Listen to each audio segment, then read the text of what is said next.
આ વાક્યને સાર્થક કરતી ઘટના દાંતામાં બની છે।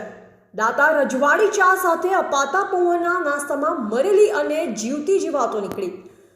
રજવાડી ચાની અનેક જિલ્લાઓ તેમજ તાલુકા કક્ષાએ શાખા જોવા મળતી હોય છે। તેવામાં દાંતા મેઇન હાઈવે પર આવેલી રજવાડી ચાની શાખા પર આજે સવારે બે મિત્રો ચા નાસ્તા માટે ગયા હતા અને રજવાડી ચા નામની શાખામાંથી 2 ડીશ પૌંવાનો નાસ્તો ખરીદ્યો, જેમાંથી મરેલી તેમજ જીવતી જીવાતો નીકળી હતી।